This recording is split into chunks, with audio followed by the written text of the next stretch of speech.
Mahafinaritra miarabantsika rehetra indray manonona ny fahatsarany Kristy sy ny fiadanany anjaka hanapaka mandraka hariva ao anivon'io tokantrano izay misy ianao io. Amen. Raiso izany fiadanana tonona aminao zany mba tena izany tokoa no hanapaka ao anivon'ny laim-piainanao. Amen. Halleluja. Ie, tonga eto aminao anaiky indray ataon'ny tompo fitaovana ara-pana etretena indray nitondrako ny hafatra Andriamanitra amintsika rehetra sakafo ny fanahintsika izany. Tena Andriamanitra fohy atao amin'ny Baiboly no entiko eto aminao mba hifampaherizantsika sy hifampatsiahivana satria dia ilaintsika isan'andro izany. Ka raha mety ary ianao dia mandao aloha ivavaka izao sy ianao dia tiako mihitsy ny mivavanao no ny sokatra angataka amin'ny tompo hoe mba mitenena amiko indray amin'ny analan'ny ravavy ny amin'ny teny izay tianao iresana amiko indray tompo fa ity zahay vonona ny akatosy andray ny teny izay hoentin'eto indray androany. Ka sokafa ara-vavanao dia andaontsika hiaraka hivavaka. Halleluja. Rainay rehetra amin'ny anaran'i Jesosy ianao. Misaotra anao zahay tompo fa nomenao fotoana indray, nomenao fahafana indray afaka hifampizara, afaka hifankandre indray ny amin'ny teninao ary nomenao teny atao amin'ny Baiboly indray ahafana indray mifampatsiahy tompo malala. Indreto izahay rehetra vonona indray ny hanokatra ny sofina, hanokatra ny fo ary hakatoa koa izay rehetra ho ambaranao eto Jesosy mitenena ianao aoka ny fanamasinao izay efa miaraka aminay isan'andro izy ihany no andeha napita ny teny any amin'ny sofin'ireto olona izay nomenao fahafahana handreny amin'ny teninao eto androany.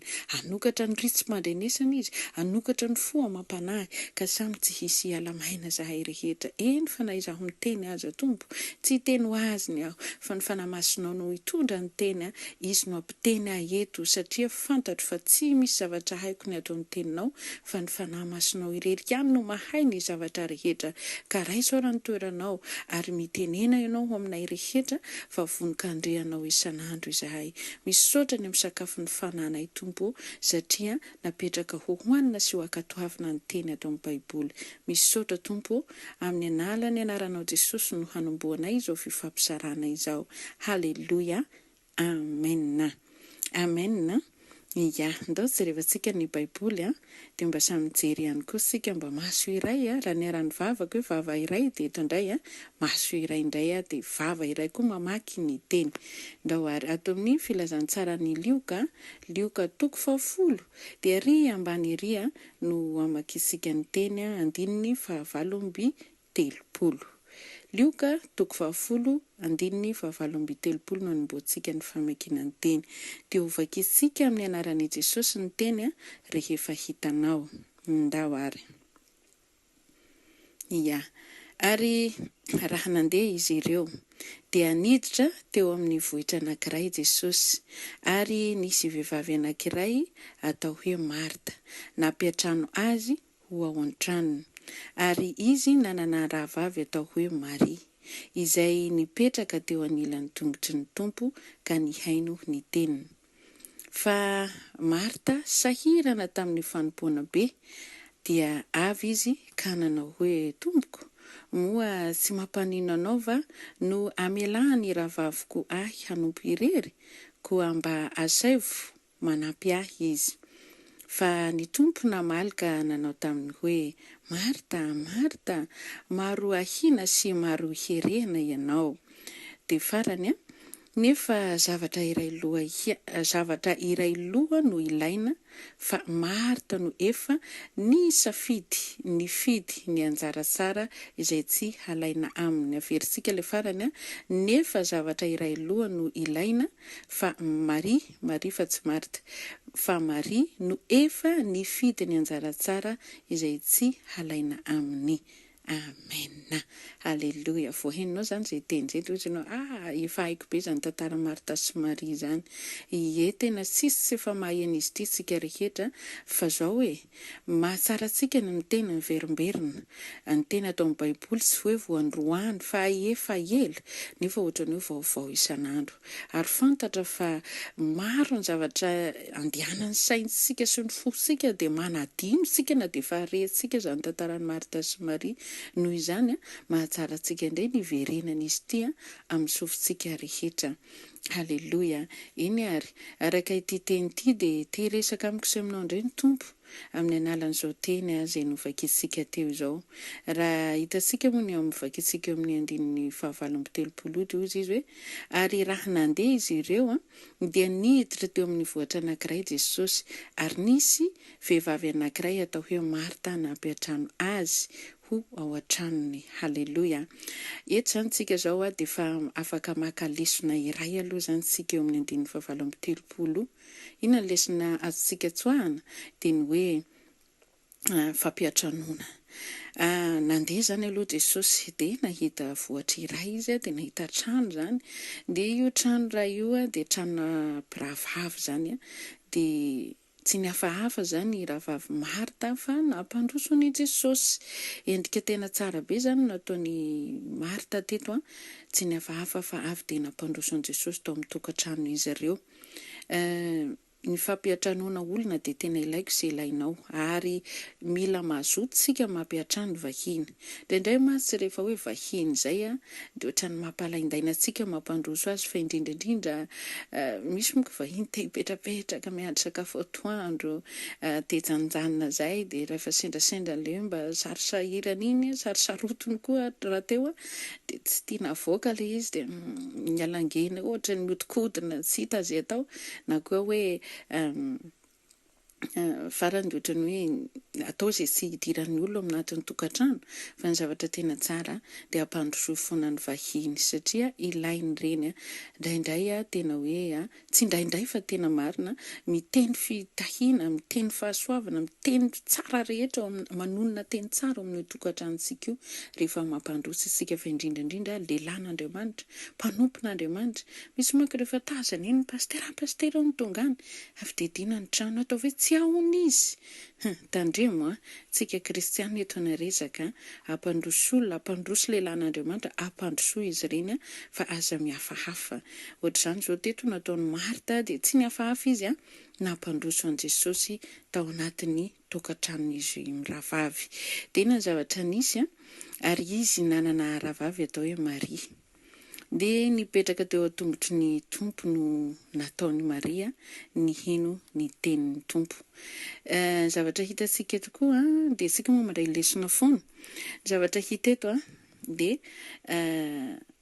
i Maria zany rehefa nampandroso ny rahavaviny dia avy Maria dia sahalan'ny hoe vahiny tonga an-trano dia mba mipetraka eo miresaka aminy fa tsy avy dia lasy ianao hanao zavakafa dia ny vahiny apetraka fotsiny fa ny safidiny mba hipetraka eo amin'ilay vahiny indray zany nataony Marta i Maria azafady teo an-tongotry ny tompo izy ny teny eto ny henony teniny satria hiresaka ny vahiny moa rehefa tonga ao an-trano tsisy vahiny kosa aloha tonga ao an-tranonao dia hipetraka dia aone dia inona dia miandry sakafo fa misy teny ho avoakany eo le teny teo hoe hiteny teny tsara amintsika ny vahiny ireny dia izay no antony hoe ampandrosoa izy ireny.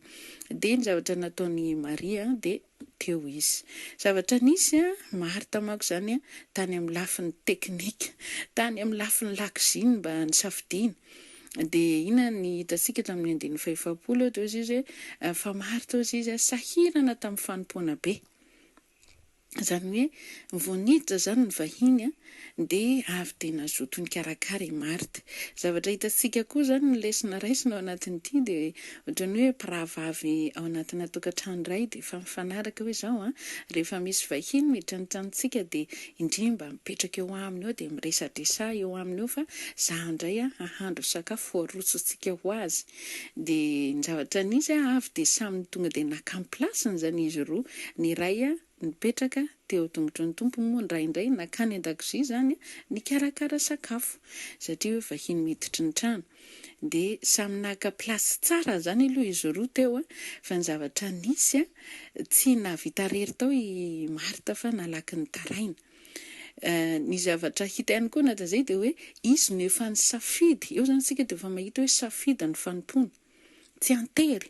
I Maria avy dia nisafidina keo tongotry ny tompo, fa izy indray nisafidina akany amin'ny fikarakarana, zany hoe nisafidina akany izy, tsisy nanery hoe andany dio makany, na hoe ataovy io fa mila misakafo amin'ny vahiny, fa avy dia izy nanao an'izay an-tsitrapo zany. Dia zavatra nisy hitana angambany fa maromaro ny asa atao mitady tsy ho vita ihany ny asa, sepotra, ny lasopy tsy masaka, ny composé, ny karazana entrée sy ny sisa. Dia farany izy lasa izy niteny ere amin'ny tompo ry hoe teteny tsy mampanino ve ny jerevany raha vaviko anato izao, nefa za somokotra mikarakara rery ato nefa izy to mipetra-posiny eto aminao eto. Dia hitasika zay zany ilay olona, izy nanao volonté zany, ny latsaka ny sitrapo misy izy nanao, nefa rehefa avy eo hitany hoe tsy ho vita, nahay nitaraina ihany. Dia zavatra navalin'ny tompo azy teo izy niteny eto hoe fa ny tompo namaly ka nanao taminy hoe Marta, Marta, maro ahiana sy maro herena ianao. Tena raha samysika olombelona zany aza zany teny zany dia mety ho kivy ihany ianao hoe ianao mba efa somokotra ny karakara teriny, tsy mba teny tsara no navoaka ny tompo taminy, fa mbola ohatrany hoe tsy nakasitrahana ve zany ny fikarakarana be nataon'ny tompo, dia nitenena indray hoe be harena indray ianao, ohatrany hoe misy tokony karakara be anao fa za nge tsy hihinana sakafo maro ataonao ao reo e. Dia lasa ohatrany hoe nalahelo zany Marta raha izay no valitenin'ny tompo taminy, satria ohatrany hoe tsy mba nahazo rariny zany izy tao anatin'izay fiangafian'ny tompo mba hanampiany raha vaviny azy. Dia eto amin'ny farany moa dia vitantsika nefa izy zavatra iray loha no ilaina, dia ny anjara tsara no nisafidiany izy ry i Maria. Ny zavatra tena ho tsoatsika ao anatin'izao teny izao voalohany indrindra dia maro amintsika rahavavy sy anadahy no tia manompo, tena tsara aloha zay, ary zay no tena ilaina, zay tokoa ny antom-pisiantsika, fa ny fanompoana dia misy amin'ny antso, eo no hoe misafidy, eo koa no hoe antson'ny tompo. Dia teto raha ny hitantsika ny nataon'ny rahavavy Marta dia ny safidiny avy dia ny somokotra nanao raharaha izy. Tsy mba hitantsika teto anatin'ity teny ity no hoe tonga ny vahiny dia mba niara-mipetrapetraka teo amin'ny seza salon teo aloha zany izy mirahavavy, dia mba ndresadresaka, dia rehefa hita fa mba elaela mba tokony hoe mba handrosoana sakafo kosa ny vahiny fa andao amin'izay hitsangana indray, fa avy toy ny safidina akany izy. Zany hoe misy olona zany rehefa nampandroso ny tompo teo amin'ny fiainana izy nanaiky an' Jesosy teo amin'ny fiainana izy ho tompo sy ho mpamonjy eo amin'ny fiainana, dia zao avy dia tonga dia mazoto miasa be, avy dia manao an'io rehetrarehetra io izay tsisy maharatsy azy, fa ny hafanam-po sy malaky mijanona izy io rehefa mafampana loatra ianao amin'ny voalohany, satria ohatr'izay zao ny zavatra nataon'ny Marta teto. Ohatrany hoe vao nanomboka nandray ny tompo izy avy dia tonga dia te hiasa, avy dia hita mihitsy hoe asa be mihitsy ery no nataony, fanompoana be, zany hoe nataony avokoa zany ny zavatra rehetra. Moa sy maro amintsika kristiana ankehitriny indrindra ao anivon'izany atao fiangonana zany no te hahazo randraniny amin'ny ampanopon'Andriamanitra, te hahazo tokatoka, dia manao an'io rehetrarehetra io, dia miandry an'ilay teny hoe iny rahavavy iny tena manao, iny ranadahy iny tena manao, mahavita adidy maro izy ato amin'ny fiangonana, rehefa fanompoana rehetra dia ahitana azy avokoa. Izany teny ohatran'izany mihitsy no andrasantsika indraindray. Dia lasa ohatrany hoe mitady ohatrany hoe mitady sitraka aman'olona zany sika, fa tsy any amin'ny tompo ny maka an'ilay sitraka. Zavatra hita eto izay efa lazaina moa fa tsisy sy mahalala an'ity tantaran'ny Marta sy Maria ity sika sy ianao fa zao lesona maro no azontsika tsoahana ao anatin'izy ity. I Marta dia fa izay zany hoe nisafidy ny hanao ny asa fanompoana izy vao nandray an' Jesosy izy avy tonga dia niasa be. Fa ny an'ny Maria indray rehefa nandray an'ny tompo izy, nampandroso an'ny tompo tao amin'ny fiainany zany dia ny zavatra nataony eo izy mandohalika, satria ilaitsika ny miresaka amin'ny tompo aloha, manontany azy aloha ary miandry ny teniny, ny iraka izay ampanaoviny, zay ianao vao mandeha, zay ianao vao mandeha mitory sy manao ny fanompoana maro samihafa izay tokony hataonao, fa tsy maika avy hatrany tonga dia hoe anao an'ity, anao an'ity, anao an'ry. izay tsisy maharatsy azy satria mahafinaritra ilay manompo. Fa rehefa tsisy fandinihan-tena ao anatin'ny fanompoana atao dia mora tafotoana eny am-panaovana izany fanompoana izany ny olona iray. Hitantsika izao ny zavatra hita tamin'ny Marta dia efa avy hatrany dia tao an-dakozia ihany izy no tafotoana tsy lasa lavitra. Tao ihany izy no tafotoana dia ozy izy zao atao zarely ny manao an'ity eto nefa hiarahana mihinana ihany zao ity izao. Andeo misy hiteny amin'ny tompo ka. Fa maninona moa ndravaviko na velana apetraka fotsiny eo? Nefa ny sakafo ataoko ato anie hiarahantsika telo mihinana e. Tonga dia izy ihany tafotoana. Izay ilay hoentika fanampo, maimaika ny anompo, eny am-pandehanana, eny amin'ny fanompoana ataonao ianao dia mora tafotoana kely ianao. Ohatra ny olona mafana fo amin'ilay hoe vao nanomboka nandray ny tompo dia mafana fo be dia mirehitra dia izany amin'ny alina izany tsy te hatory fa misy an'izany hoe misotro kafe mihitsy mba tsy hatoriana mba tsy otra hatory fa satria te hiresaka an' Jesosy foana. Mafana fo dia mafana fo fa iny olona iny tsy elava iny dia tsy hitanao tsony mangatsiaka. Ohatra mitovy amin'ilay rano mangotrakotraka be ambony fatana. Rehefa bataina teo amin'izay iny nijanjana kelikely fotsiny avy dia mangatsiaka na ny tananao raha afaka ampidirinao anatin'ilay izy. Avy dia mora mangatsiaka ny rano mangotraka. Ohatran'izany ny olona mafana fo amin'ny asa fanompoana. Dia malaky reraka dia malaky tafotoana mety eny amin'ny fanompoana ataonao iny ianao ny tafotoana mety ho fihetsiky ny ravavy sy ny anadà ny zavatra ataon'olona eny amin'ny fanompoana izay hiazakazanao tafotoana ianao dia io dia kivy ianao dia reraka dia tsy mahavita tsony. Hatria ianao mihevitra fa iny fanompoana hiazakazanao iny ny atanao sitraka eo anatrehan'ny tompo fa tsy izay no ilainy fa ny fandehananao eo tongotry ny tompo mba handinihanao tena aloha. Jereo tsara aloha ny tenanao, fataro hoe aiza ianao, inona ny aniran'ny tompo anao, inona ny tena hoentinao any amin'ny asa izay aniran'ny tompo anao. Raha tsy miray amin'ny tompo eto ianao, raha tsy miresaka amin'ny manokana eto ianao aloha dia tsy ho fantatrao izay. Ary izay nahatonga ny hoe anjara tsara ny safidian'i Maria satria dia teo izy, ny heno izy. Ina ny antsonao? Ho antsika rehetra izao izay efa malala ny antom-pisiny, malala ihany koa ny fanomezam-pahasoavana izay efa hanananao dia mety hoe mampitombo an'izany ianao efa fantatrao izay. Ho an'ny tsy malala dia tonga dia hoe vao nanolo tena dia mafana fo dia tiana atao daholo io rehetra io.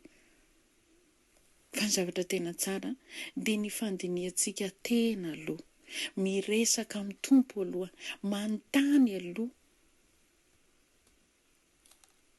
Tena hoe mila fifandraisana amin'ny tompo aloha ianao izay ianao vao mandeha miasa, izay ianao vao mitory, izay ianao vao mandeha amin'izay toerana tianao anaovana ny asa. Izay ny antsoin'ny tompo anao. Raha maimaika antsika amin'izany asa fanompoana izany dia ohatra ny nataon'ny Marta tao ny mahazo antsika. Zavatra tsara ny nataony nampandroso ny tompo, fa rehefa nampandrosoana maika loatra koa izy nanao asa. Maika loatra izy ny hiazakazaka anao ny asa fanompoana mora tazan'ny olona. Aika tsy izay no ilain'ny tompo, fa isika ilay mahay manatona ny tompo aloha ny ilaina. Miresaka miheno ny teny eo an-tongotry ny tompo, mandohalika, mivavaka, manontany ny sitrapon'Andriamanitra aloha. Amin'izay rehefa azonao teto an-tongotry ny tompo tamin'ny analan'ny vavaka natao, ny zavatra rehetra nitenenan'ny tompo anao, avy dia tonga dia miampita any amin'ny olona izay hitorianao, izay hanaovanao asa, ny zavatra rehetra no raisinao teto am-pivavahana na teo am-pandoliana. Hitantsika amin'ireny tsara hoe mandiny tena aloha. Tsara hoe miresaka amin'ny tompo aloha, manontany inona ny tenin'ny tompo aminao mba hahafahanao aloha mamita ny hiraka izay mpanaovina anao. Amin'izay koa tsy miasa maina ianao raha andehanao ny asa fanompoana satria efa hery azonao tato no hoentinao hanaovana izany asa izany. Dia tsy miasa maina ianao. Mitondra vokatra ihany koa aza ao anatin'izay. Satria efa tsy ianao tsony eo no miasa fa ny fanahy masina izay nangononao tato amin'ny analan'ny vavaka. Ary hozy izy ny teny eto hoe nahazo ny anjara tsara Maria izay tsy ho alaina aminy. Tena marina tokoa izy moa no safidy ny hanompon'ny tompo no izy koa no andeha hangalatra azy ankoatra ny hoe mety hoe nisy varavarana sokatra taminy ka tratra ny fakapana fa izay eo am-pelantanan'ny tompo tsisy arobaka rehefa eo amin'i Jesosy ianao. Rehefa nampandroso an'i Jesosy tao amin'ny fiainanao ianao ka mandroso mitombo ianao, mazoto miray aminy ianao. Tsisy arobaka ny eo am-pelantanan'Andriamanitra. Fa izao, tsara loatra ilay manompo ary tsisy maharatsy azy. fa tsara loatra mihoatra an'izay ny fandiniantsika tena, ny firaisana amin'ny tompo aloha, miandry ny tenin'Andriamanitra, miandry ny sitrapon'Andriamanitra hoe tokony atao vesasy. Tokony fotoana itenenana vesa, tokony fotoana mbola hijanonana aloha iresana sy iraisana amin'Andriamanitra amin'ny alalan'ny vavaka. Zereo tsara fa ohatra ny hoe tsy nahazo rariny tamin'ny tompo izany ange Marta teto raha hitantsika. Izay hoe raha samy olombelona tokoa dia ohatra ny kivy hoe efa mba nisomokotra ny karakara nefa dia tsy manahazo rariny. Lasa le olona mipetra-posiny tery indray nahazo rariny hoe tsy alaina amin'ny anjara fa anjara sara no nisafidiany. Fa za le nisahirana tary indray izany tsy nahazo in'inona. Ary mbola ohatra ny hoe ina keny mampisomokotra anao ao fa za ange tsy hihinana andreo sakafo maro karakarainao ireo. Eto moa izao raha hitantsika, raha ohatra ka natao hoe samy mpiravavy izany ka ny hoe ny fampijery sao dia sahirana ato ary izay rahavaviko izay fa andeha hanampy anazy eny an-dakozia, dia inoko fa mety hoe tafotoana izao Marta raha niditra tany Maria hoe andany ianao any amin'ny tompo arivo aloha fa za no manao an'ity eto fa za no mahalala ny fangaron'ireo. Satria izy nefa niditra voalohany tao anatin'ilay izy dia tonga hoe izy zany mahalala ny fangaron'ny laoka rehetra karakarainao na entrée na inona. Satria safidy le izy, safidy ny fanompoana, ny safidy nandeha karakara sakafo izy, ka raha nisy olona nisongona tao dia mety ho tezitra izy. Fa zare tafotoana rery tao izy noho ny amin'ilay hoe maro loatra ilay izy satria niazakazana loatra. Dia tafotoana izy lasa izy indray no nitaraina. Ka ho azy ho anao rahavavy sy anadahy, isika sy ianao izay mahalala ny antom-pisiany eto an-tany ary izay ampiasain'ny tompo amin'izao asa fampoana izao, ahoana ny fomba ataontsika mba misy firaisana amin'ny tompo ve tsika vao manao an'ireo asa sy izay iraka ampanaovina antsika ireo amin'ny toerana rehetra izay anaovanao asa fampoana, mba misy fandinihan-tena ve ao? Teny Kristy, ny tompo ve no ny tenanao fa mandehana ohatra hoe mandehana ambanivohitra na mandeha amina toerana salan'izao? Sa ianao no te ho tazan'olona any? Sa ianao no te ho tazan'ny pastera dia tena dokafan'ny pastera sy ny mpanompon'Andriamanitra miara-miasa aminao? Fa izy dia tena mahery miasa, izy dia tena mazoto. Raha izy aloha raha vao misy tsisy ino, tsisy azo amin'ny fiangonana dia tena mampalahelo fa dia rava-potika. Atria izy io tena manampy, tena manao. Zany ve no feo andrasasika? Sa ny tenin'ny tompo amintsika hoe tokony ataona si? Raha ity izao no anontaniana hoe inona izao no mba safidinao aiza amin'ny plasin'izy amin'ny rahavaviny mba tianao dia inoko fa betsaka amintsika no ny safidiny ny plasin'ny Maria. Nefa ohatrany mitovy ihany, azo alaina daholo ny azo roa. Ny iray aloha dia zavatra tsara ny fampandrosoantsika vahiny ao anivon'ny tokantrano. Izy tsinona no nampandroso voalohany an' Jesosy. Tsara izay. Ary na iny safidy izy dia nanompo. Fa izao diso safidy ihany koa anatin'ilay izy satria hoe tsy nanontany ny tompo izay nampandrosoana izy. Ianao rehefa mifanaiky amin'olo tianao dia mifampihery amin'olo tianao ianao rehefa misy zavatra atao na andeha aiza na andeha aiza. Fa rehefa tsy fantan'ny olo tianao ny alehanao dia niteraka ady aminareo roa iny. Fa tsy maintsy ampahafantarina azy ary tsy maintsy mifampihery. Dia ohatran'izay fa tsy hoe vao nampandrosoana androany dia fa tonga dia io fa tonga dia hiasa dia ataoko ry dia ataoko ry. Satria za matanjaka, satria za mavita, satria za mirehatra ho an'ny tompo. Izay tsisy maharatsy azy ilay firehetana sy ny hafanam-po izay misy ny tsinona no ilaina izao. Tsika tsy manaiky ny angatsitsiam-po izany, mila mafana, mila mirehatra fa izao aloha misy fandinihan-tena ve ao? Ary ray Maria koa, izay ny hitako mitovitovy ihany izy roa. Ary ray Maria koa izao teo nanango, nateny tao amin'ny tompo izy fa raha dia nitetaka nipetraka tao foana fa tsy nandeha niasa. Ka nahazoana vokatra koa dia teo miasa nipetra maina tao koa Maria. Atria mila miasa koa izy, mila raha nandray izy tamin'ny tompo teo dia mila mandeha amin'izay izy mba hitondra vokatra ho an'ny tompo, mba hanao niasa na nirana azy izy. Fa tsy hoe mipetraka teo dia teo dia teo dia teo koa. Dia mivavaka e, ina fa nomeza-pahasavinao dia manao intercession dia mivavaka e. Nefa afaka ampitomponao zany, afaka manao zava-kafa ianao. Averiko hoe ny tantaran'i Marta sy Maria dia be betsaka amintsika misy no mahalalana zany ary vo io ny resana dia ny asa fampona sy ny ana fanampo zany fa mba fatary tsara ne jereo tsara mihitsiny maro ny lesinao raisitsika amin'ny tantaran'izy amin'ny rahavavy eto misy sary tena avoakan'izy amin'ny rahavavy tokony ny tena hoakatoavintsika na ny an'i Marta ny anan'i Maria.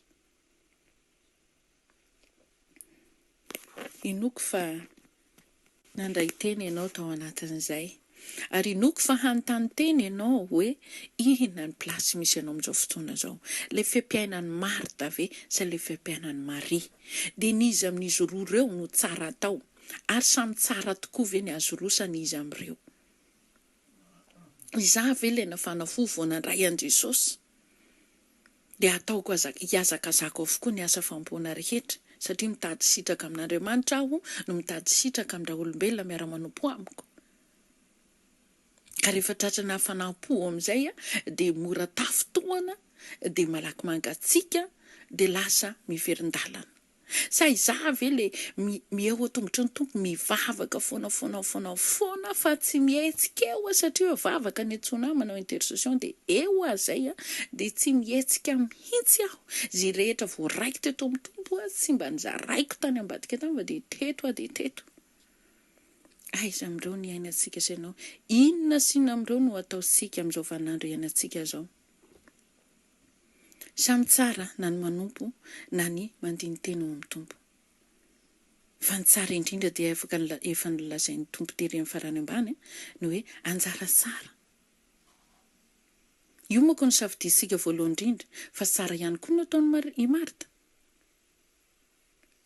Satria maro amintsika olombelona malay ny diram-bahiny zany indrindrandrindra zao fiainana sarotra sy vita tsony fa tsy ho tany saina tsony ny fahasarotan'ny vidim-piainana dia mampalain'olona za mampandroso vahiny zany fa nampanopin'Andriamanitra azy zay zao raisiny lesiny ampandrosoiny vahiny ary raha mampandroso azy no hoe za mety ho tafotoana amin'izay rehetra fikarakaranao arosonao eo ataovy amin'ny fonao rehetra ny zavatra atao ataovy amin'ny fofen'ny fitiavana.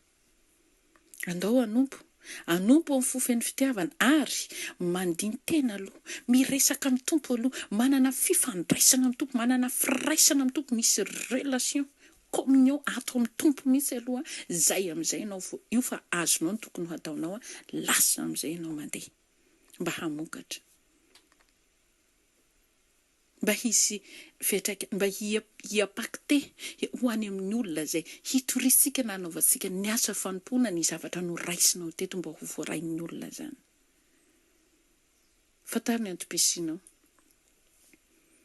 Ianao ve ilay anisan'ny olona mba nivahiny teto dia vitany aminao dia izay sa anisan'ny olona mbola eto ianao fa zao mba hahitany tombony mba hiara-hiasa amin'ny tompo samy nahaka amin'ny plasiny izy mirahavavy ireo samy tokony hanao ny asa fanompoana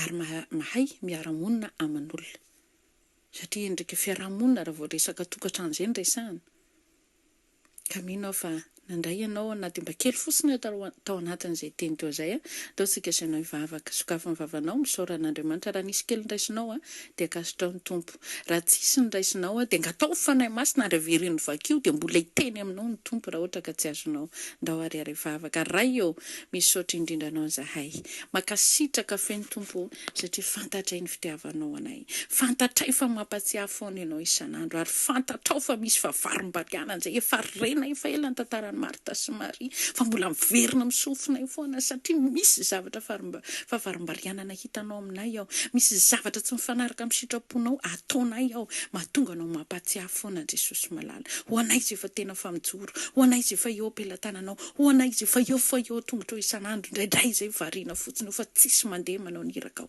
tsy andeha zarainay ny zavatra nangonay taminao fa ho anay tazominay rela ohatra ny tia tena fotsiny koa izay ao anatin'izany ho an'ny maka ny plasin'ny Marta indray Jesosy dia lasa mafana fo dia malaky tafotoana fotoana ao amin'ny toerana anaovan-draharaha fotsiny dia efa tafitohana Jesosy ka sy mifoana tsirairay avy miasay ianao mifoana rehetra izay mandeha izany teny izany ary ampalalao anay ny sitraponao satria izay ny antony ampandrenesanao ny teninao aminay Jesosy malalo mino aho fa fanahy masonao nampandresy lahatra ny fo rehetrarehetra androany ampatsiandre ny tokony atao mba tsy ho variana amin'iraiky dia fiainany teo karazana fanompoana marobe izay mety hataraika anay eto nefa tsy akasitranao akory ny fanompoana izay ataonay Jesosy fantatro fa tianao loatra izay rehetra halala ny sitraponao ary izany mahatonga izany teny izany milatsaka ety amin'ny sofinay ka ho raisiko ampitiavana ny hinjarako ary ataovy mandray ampitiavana ko reto olona rehetra izay nomenao fahafahana ireto fanahy masonao any niaraka amin'ny tsirairay avy hatrany misaotra ny amin'ny teny ary misaotra anao fanahy masina nanampy nanapita ny teny tany amin'ny sofin'ireto olona ireto misaotra tompo malalo amin'ny anaran'i Jesosy Kristy nisy niavako sy naovako izany vavaka izany haleloia amen